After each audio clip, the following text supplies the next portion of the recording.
Mother Knows Death, starring Nicole and Jemmy and Maria QK.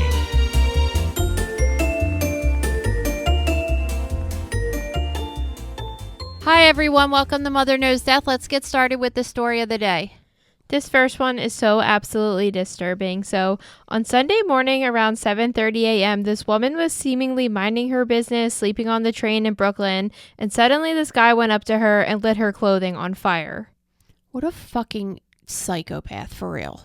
Well, this story just keeps getting worse because within seconds she's fully engulfed in flames. And then the guy seemingly leaves the train car and sits on the bench and just watches her fully on fire. And it also seems like, of course, there's videos of this because why wouldn't people be around and not take videos of this, right? They're just, everybody's just walking by, seemingly not doing anything. And the guy that set her on fire is just casually sitting on a bench watching her fully engulfed in flames on the train.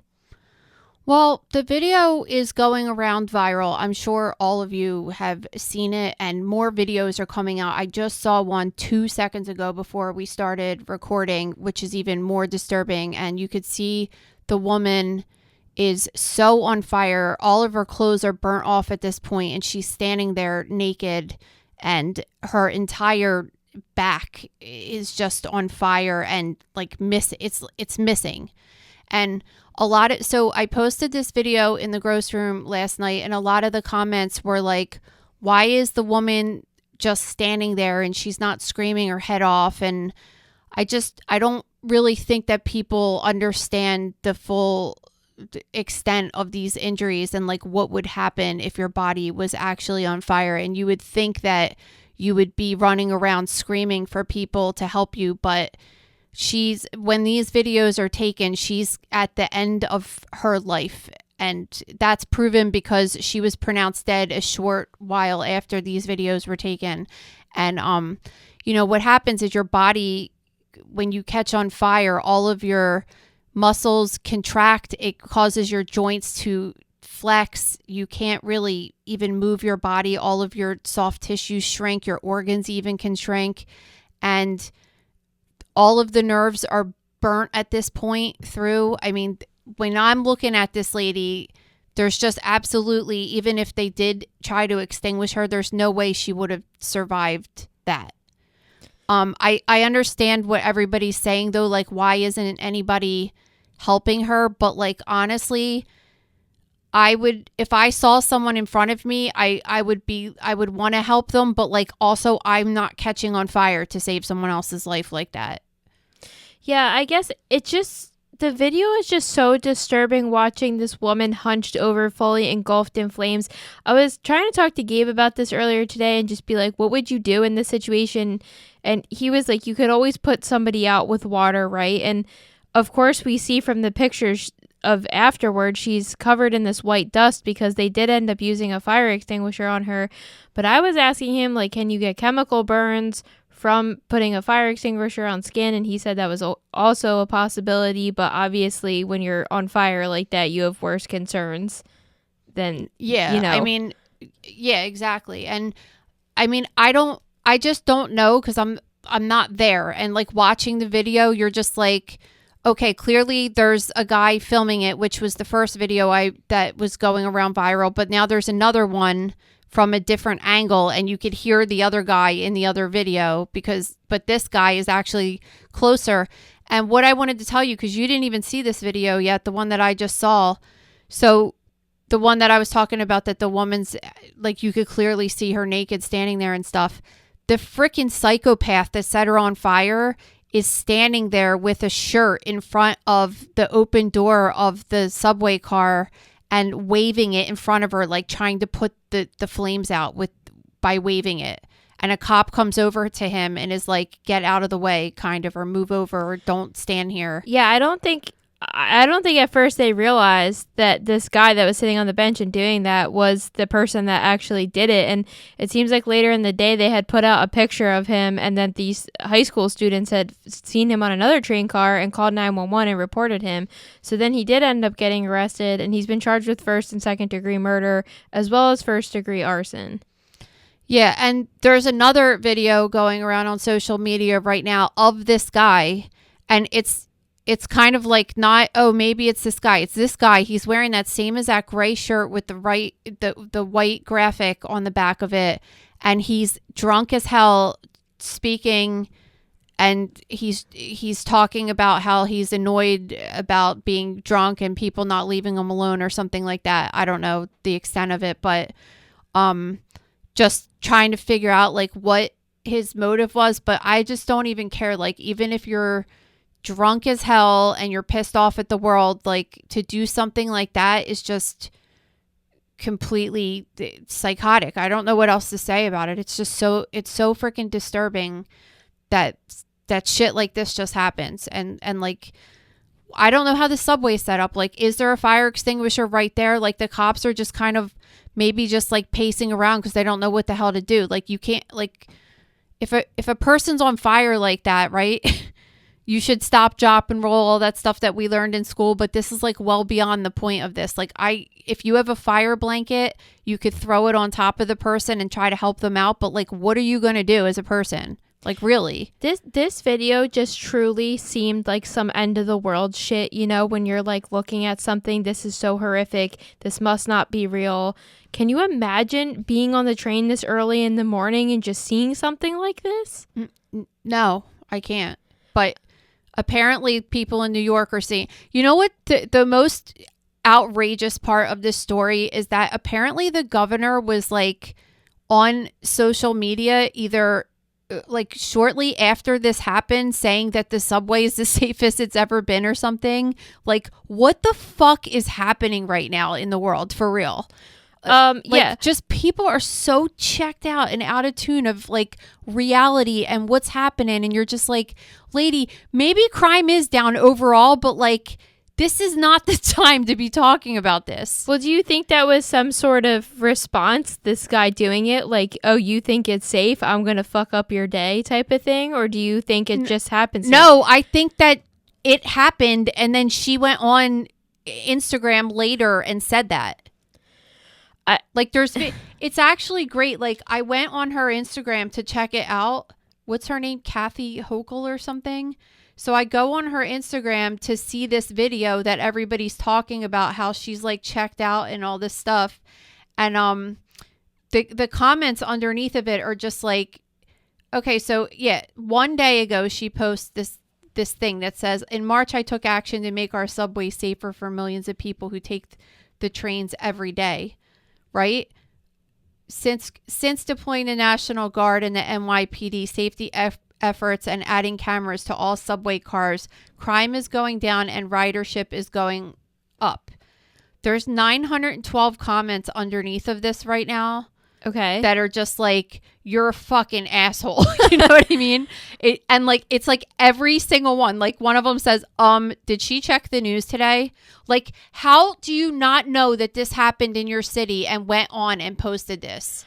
Dude, it's so outrageous to me. I don't know. And I think with all the other issues we have going on in the world, people aren't really that concerned about subway safety over everything else happening. And I think every time, you know, we've talked about a couple of incidents on trains on this show, and every single time we have people leaving comments of horrific things that have happened to them. I mean, you could probably ask anybody you know that's ever been on any type of train and they've had some type of situation happen. Yeah, I mean, it's just... It's not just that, though. It's just like the general...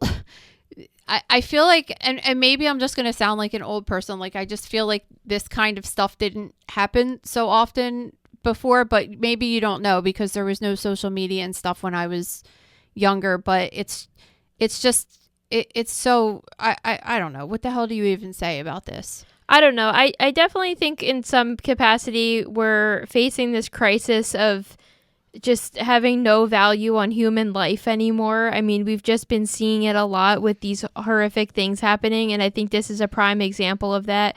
And I don't know if it's directly correlated to social media or whatever. It's the damn video games. It's the damn video games. Yeah, I mean, they've been saying for decades that it's the video games, but you know what though? Honestly, like that could have a little bit of a you know, they try to say, they were saying it was, and then they're saying it's not, but it's just kind of like, I was thinking about this when I was at the movies the other day. Like, every single movie that's coming up with the previews and stuff, it's just like people are just like pulling out guns and just like killing people all over the place all the time. And it's just like, I feel like we're like really desensitized to it. So I'm sure that it's probably just like a combination of all this stuff. You know what I mean? Oh, yeah, absolutely. All right. So we're not going to do any celebrity news this week because they are just too important to be working this week, and there's not really anything exciting going on with them, or at least exciting to us to talk about. It's not that they're not doing anything this week. Their PR companies are taking off this week. Everybody's off, so it's a light news week. But let's get into this horrible freak accident that happened.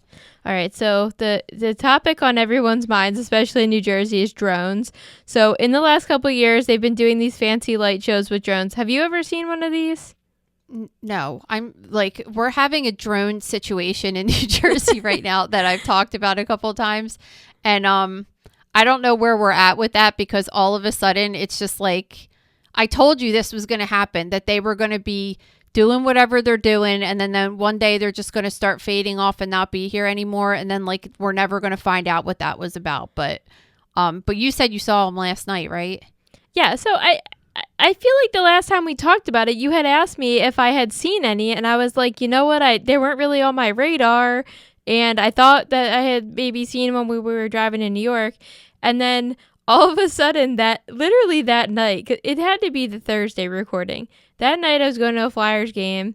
I go outside at like 4:45, plug my Christmas lights in, it's like not really dark yet, and then I went outside a half hour later, and I live in an area where there's lots of farms and open skies versus the area in which you live in. And when I went outside, there was like 50 of them. And I'm like, there is just, and that day, didn't they say, oh, you're not seeing anything? And I'm like, well, what is it? Because I've never seen anything like this. None of us are seeing anything. It's just, they're just planes that have always been there. You're just totally crazy. Well, anyway, like, no, like drones, I've never seen them doing like an actual show. Like, okay, so a couple of months ago, the Eagles played their first game in Brazil. So we had gone for my husband's birthday to the stadium to watch it. And they did one of these drone shows there, which is the first time I ever saw one.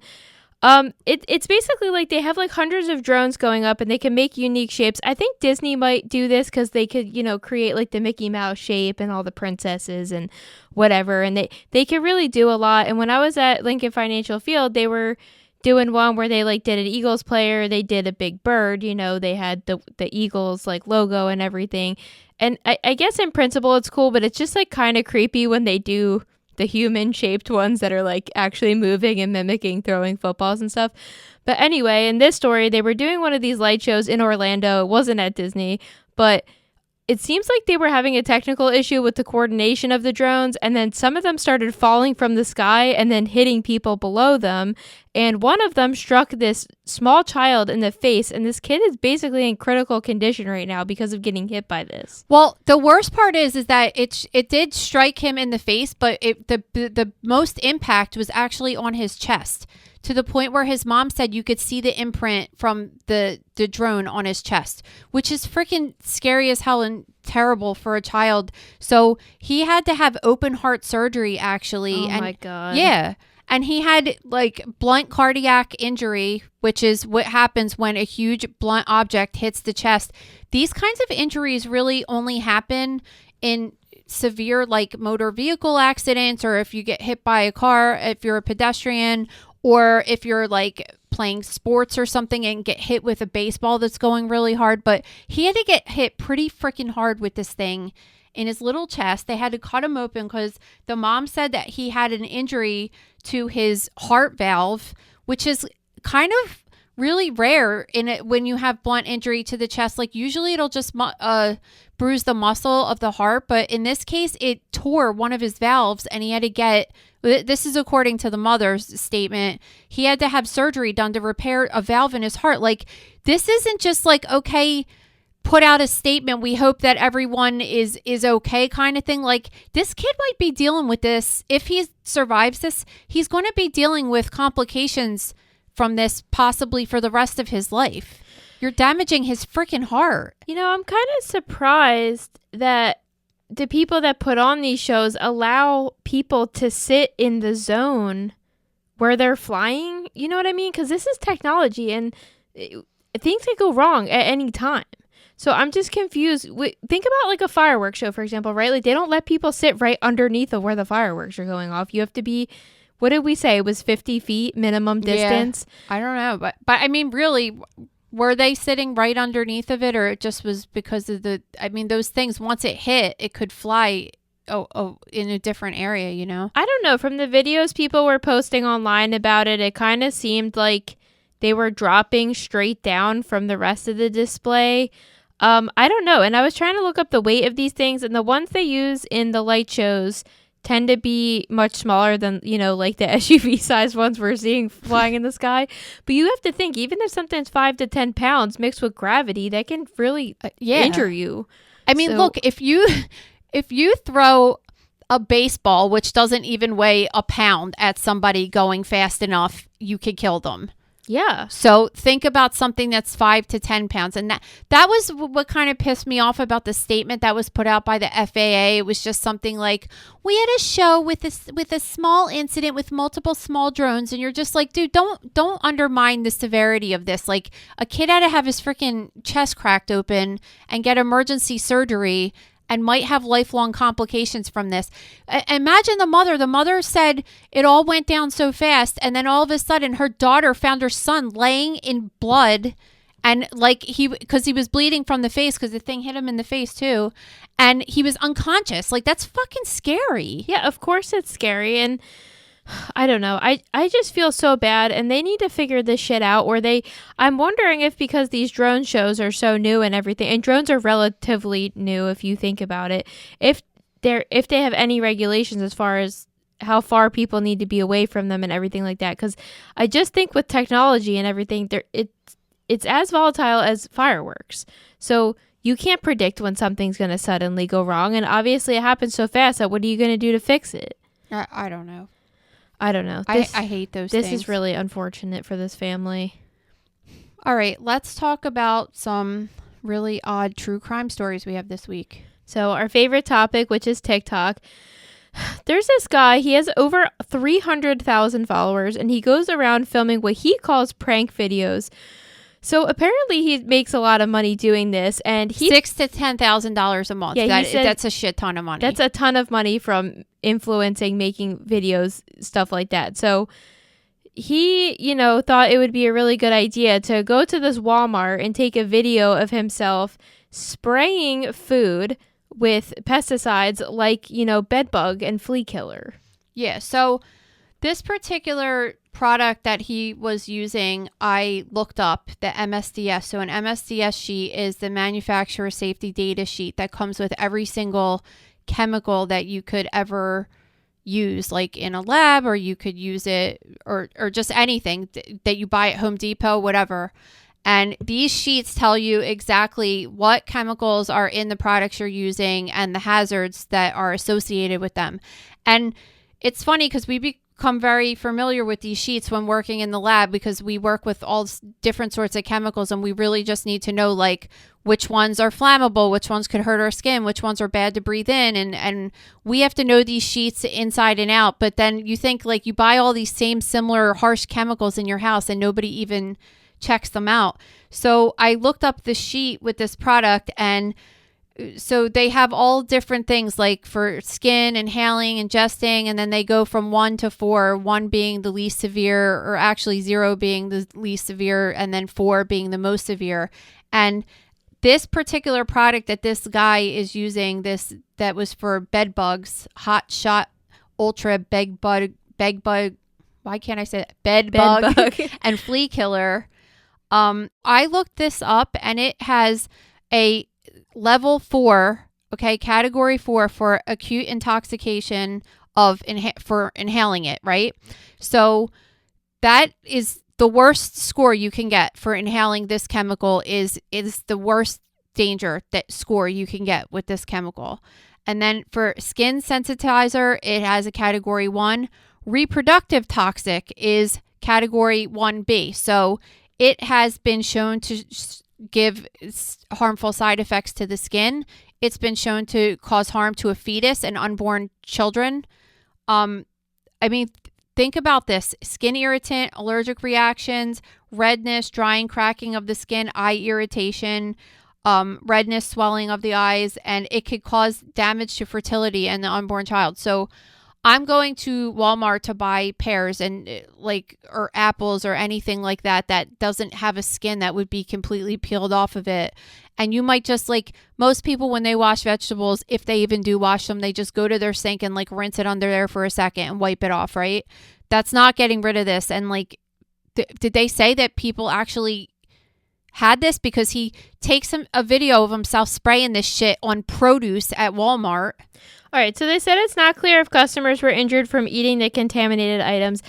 I feel like using the word pesticide is, we're familiar with the term pesticide in the sense of some farms use it to get bugs off of the fruits and vegetables and everything we're growing, right? But I feel like the more accurate way to describe this is man goes to home extermination aisle, takes a very toxic can of bed bug spray, and then goes over to the food section and starts spraying it. Yeah. It is not this food grade pesticide at all. It's these extremely toxic chemicals that you would get for your house. And I think it's just fucked up. I mean, they said he was going around the Walmart. In the video, it showed him spraying bananas, acorn squash, potatoes, lemons, green apples, and Roma tomatoes. And of course, when they were alerted of this, they said the Walmart employees had cleared those items, thrown them out, and had cleaned the areas. But how do you know that's the only areas he sprayed? Well, because he's probably on camera doing it. But this is the thing. So how did they find out? They found out after he posted the video? I mean, the video was posted and it was live for a while and now has been taken down because obviously he's been arrested. So think about this. If we, let's say, use us for example. If we were ever to use a video, it would be, usually you don't make a video and post it right away. He probably recorded himself doing it, went home, edited it, uploaded it. I don't know. A lot of those TikTok people are really about the posting right away. Well, regardless, though, even did he post it right away, though? We don't even know that he posted it right away. No. So did he go out in his car and do stuff or whatever? He wasn't doing it live, right? So we don't know. And they get alerted because people probably were completely this has gone way beyond a prank video. This is disturbing, and called the Walmart. You know what I mean? All I'm trying to do is set the tone to say a lot of time went by in between him doing this and them actually knowing about it. Yeah. And people are in Walmart all day long. So people probably bought that shit. Yeah. And the thing is, he didn't even seem regretful of this at all. He was bragging to police about how successful his online presence content creation's going for him. He says, he's a self-described villain. Oh, you're so badass poisoning everybody in Arizona, right? What is wrong with people? I think that him making, listen, $6,000 to $10,000 a month is more than I made as a full-time PA. Yeah. Okay. With a master's degree and working my ass off at the hospital and diagnosing cancer and shit.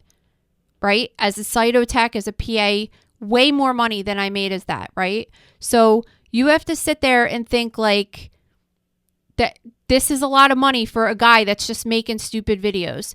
He is completely blinded by the fact that he's making that kind of money, that he's not even paying attention to the obvious. And as soon as he posted that video, everybody was like, whoa, you crossed the line clearly. And it's scary that he didn't even think that there was anything wrong with this. That's what's alarming about this. And it's not just him. This is all over the place. Yeah. And I would be a little worried too that the store didn't know about it until after the video went online, because you would want to hope that somebody working at the store saw him doing it, right? I don't know. It's just I guess he's getting in trouble now. They're saying that he's facing for poisoning, felony charges, and misdemeanors, including criminal damage, endangerment, and theft. So I guess, did he actually just take it out of the aisle at Walmart and start spraying? He didn't even pay for it. He stole it, kind of, right? And they should. It says it could go anywhere from 5 to 10 years in prison.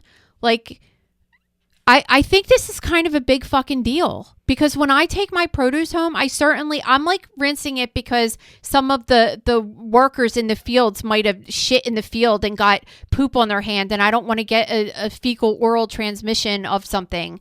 I'm not washing it because I think some psycho was spraying some shit on it. Yeah, that's but even poison. if you washed it with poison on it, I mean, is it even going to get it out? Doesn't it seep I don't in? know, but nobody's washing it like that. And I don't know if you even could, honestly. Like, I don't know, but I don't even want to. I mean, really, this is on the same lines of the person that's like putting shit in Tylenol packages back in the 80s and trying to kill people. Like, yeah. I mean, mean, though this guy wasn't, I don't think that he was like sadistically went out and was trying to hurt people. yeah, but you can't be that fucking stupid. It's like just like negligence and it's scary for any person of that level to be out in society. Really, like he should be in jail. No, I agree with you. I think this 100% warrants jail time. Like, what's the next one? Because they're saying other types of videos he was posting online were him putting like bacon and eggs in people's laundry at the laundromat, which is like, you know, that's fucked up and it's annoying, and I'd punch somebody in the face for doing that, but you're not poisoning that person. Exactly. Like, that's the thing. But he just was like looking for the money and just, look, what's the next one-upper thing I could do? And yeah. Complete moron. All right. Recently, this 20-year-old was out to dinner with his friends in Portland. Since he was 14, he had a prosthetic leg due to having a rare bone cancer. And I guess at some point before going out or during the dinner, he decided he wanted to switch out his prosthetic leg with another one that he had in the trunk of his car.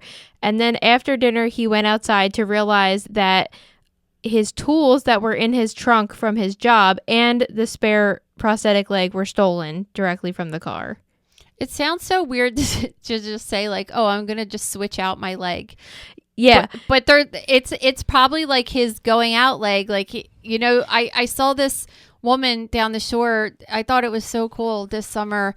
And she had, her leg was amputated and she had this, but it was the summer. So she was wearing shorts and it had like a sandal on it and painted toenails on this leg of hers.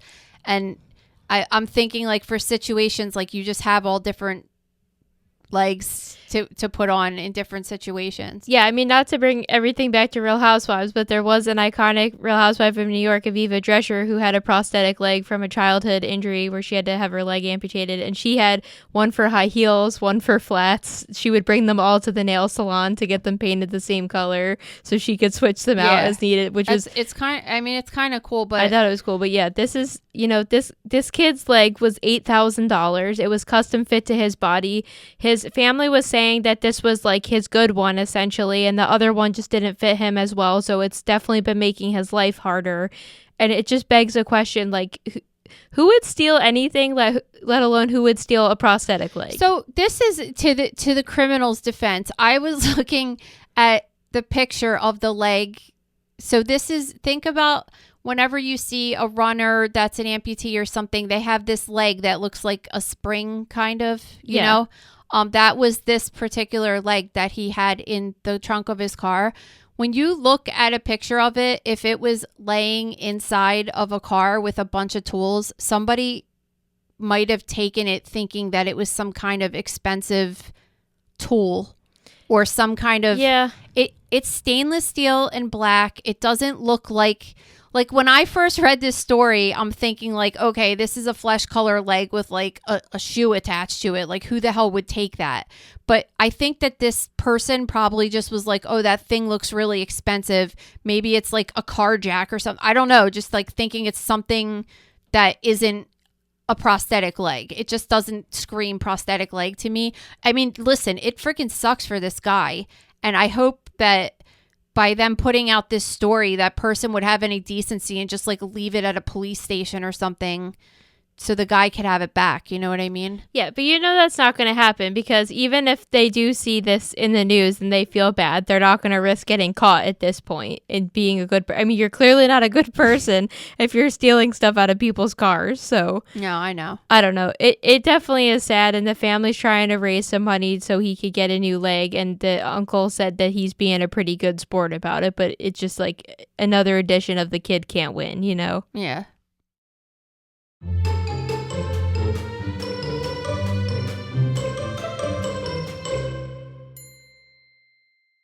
This episode is brought to you by The Gross Room. Guys, we're putting The Gross Room on sale just for a few days right before the end of the year, and you guys really want to get in because especially after holiday time, it gets really boring, and it's the best place to be in The Gross Room. You can head over to thegrossroom.com now and get 1 year for only $20. Visit thegrossroom.com to sign up and for more info.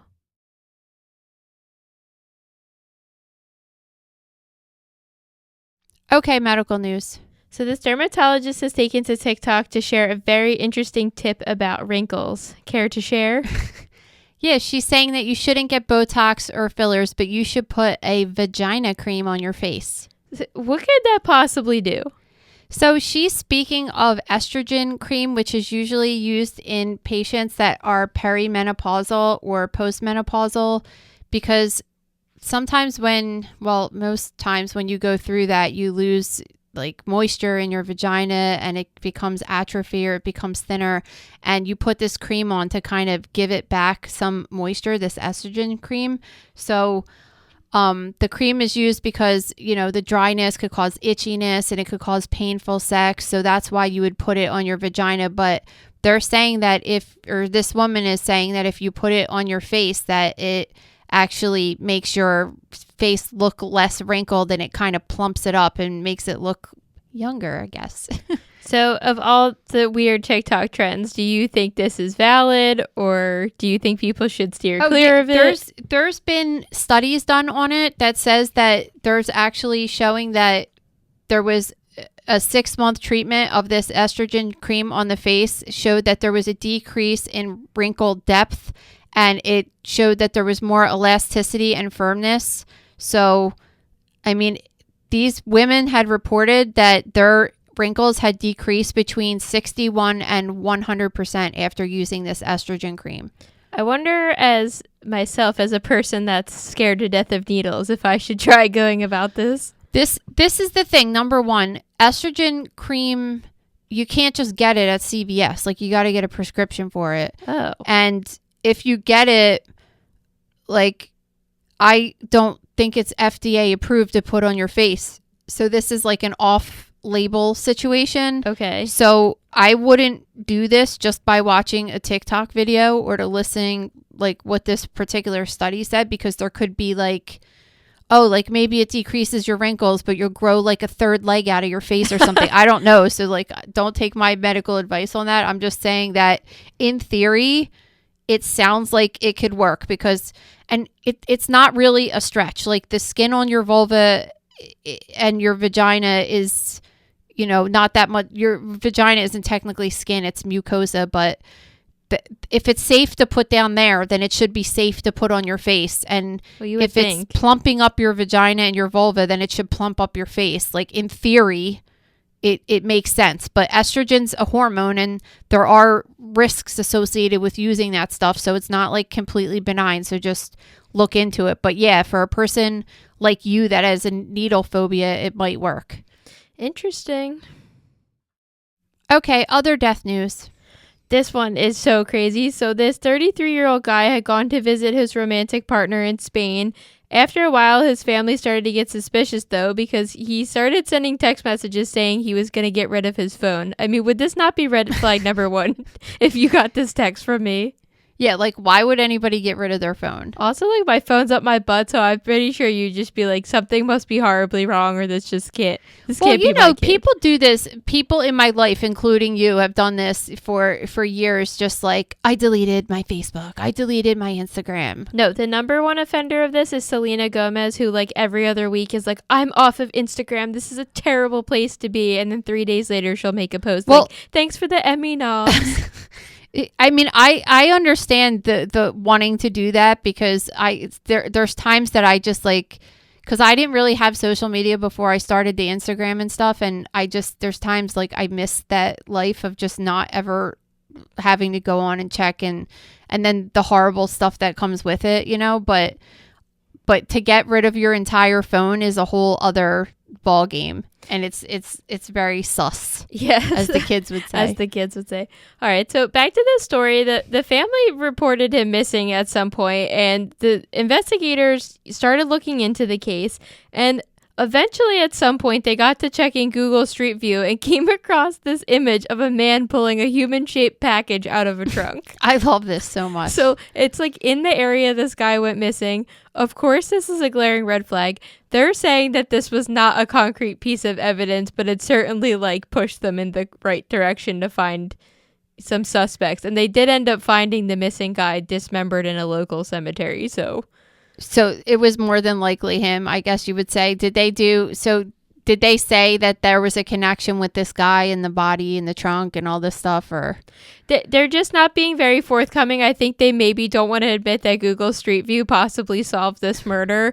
The craziest part I was reading in this article is that it had been 15 years since the Google Street View car went down the street.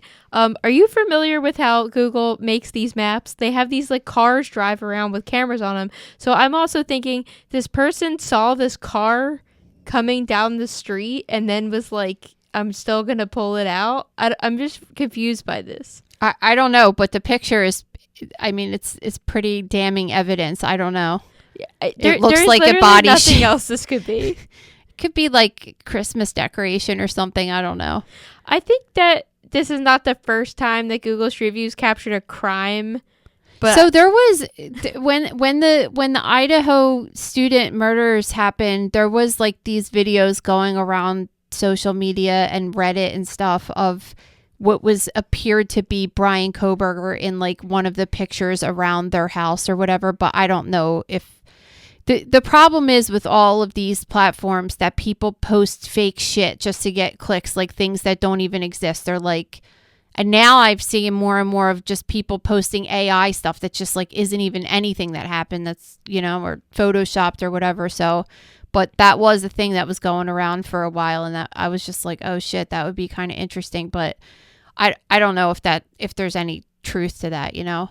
Yeah, and I'm just also wondering, like, did the person what do you know if the Google street cars they have to be operated by a person, I'm assuming, right? Yeah, I mean, there are those cars that drive by themselves and stuff, but not around here. Yeah, so I've never seen anything like that here. That's like a California thing. I don't often look at the Google Street View, only sometimes if I'm going to a brand new place and I need like a layout, or if I'm staying at a hotel and I want to see what's nearby, you know, something like that. I don't really just look at it that much, but I guess it's interesting. Like, what if you're just like freely roaming around and then you come across a picture like this? No, it's actually really cool because they probably come across a lot of cool shit all the time. It has to help solve crimes more than once, like for real. Yeah, totally. I mean, I think it's pretty cool that this just happened, and it had been so long since they went down around in this town in general, and then they just so happen to go down the street at the same exact time. That there's literally nothing else this could be. It's a human like wrapped in a sheet or a garbage bag or something. It's truly nothing else it could be. No. All right, let's move on to questions of the day. Every Friday on the @MotherKnowsDeath Instagram account, you guys can head over to our story and ask whatever you want. First, would you ever do an autopsy on a mummy? Sure. I mean, this is the thing. There's ethics. It's more of an ethical thing than a like, are you grossed out by it thing, right? Because I think we were talking about this a few episodes back. Like, these people were buried in such a way in these hidden tubes. We were talking about it with the Santa sarcophagus. Like, it's just like you put these people in these tombs embedded in these walls that for a reason. And it wasn't like, hey, hopefully somebody finds this in a couple hundred years and pulls it up and starts, you know, messing with the body. Like, they kind of put it away because they wanted the body to rest in peace. And a lot of religions are very specific about what happens after you die. I am not like a religious person, so I don't really care about that too much, but you have to respect that other people do care about that. So from that perspective, I wouldn't, like, if they were just like, we're going to do it, so if you don't do it, then we'll do it, then then maybe I'd be like, all right, well, I guess I'll do it, whatever. Because I would be just super interested to see inside. But honestly, like, I'm not really sure how enjoyable an autopsy on a mummy would be, because there's just mummified is like leather, cutting leather. It's not just going to have the same effect. It might actually be quite difficult to open up, but I definitely am interested in when they do the imaging and look inside and everything. And They had one opened up in at the Penn Museum, which they probably don't have out anymore, but they were talking about all the different pathology they found, and I thought that was super cool. All right, what is the dress code when you do an autopsy? So there's something when you work in the hospital called universal precautions, and that's just like assuming that every single person is infected to some level. So we would during any standard autopsy, I would wear scrubs to work all the time, but on top of that, I would wear like sleeve protectors, which are like these, I don't know what that material is. It's like this weird coated paper material, but you put it over top of your sleeves, and then I would put them over top of my legs too.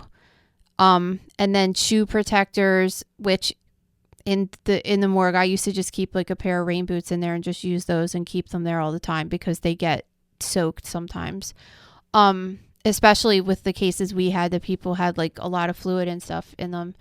A bonnet over our hair, face shield, N95 mask, which I wasn't ever a fan of. I mean, we're supposed to wear them, but I just like can't breathe in them, so I hated them. But definitely like some kind of a mask over your face. Just that's more just to protect you from fluids, but especially there could be cases that you're doing a patient. I mean, really, the N95 mask was originally designed to prevent you from catching TB from somebody, which is not common, but it still happens. And it's happened to us a couple times where we would get a specimen that said it was a tumor, and then we end up cutting it open and it end up being TB, and then like everybody's exposed to it and breathing it, you know? So you just always just assume like, if you just treat every single patient like they have Hep C and HIV and TB, then you're fine. So then there's other precautions like we were talking about.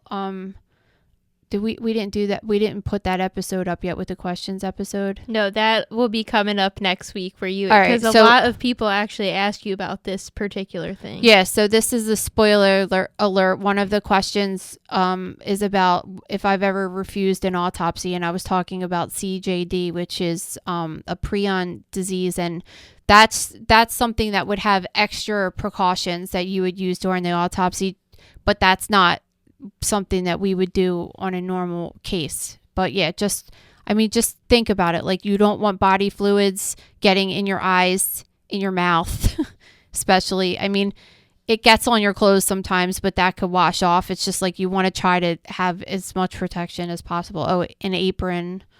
Some people will like go all out and wear like a full Tyvek suit. That's ridiculous in my opinion, but yeah, just and also I wear a couple pairs of gloves, usually a pair of gloves, and then I put a pair of cut gloves on top of those gloves, and then another pair of gloves on top of that.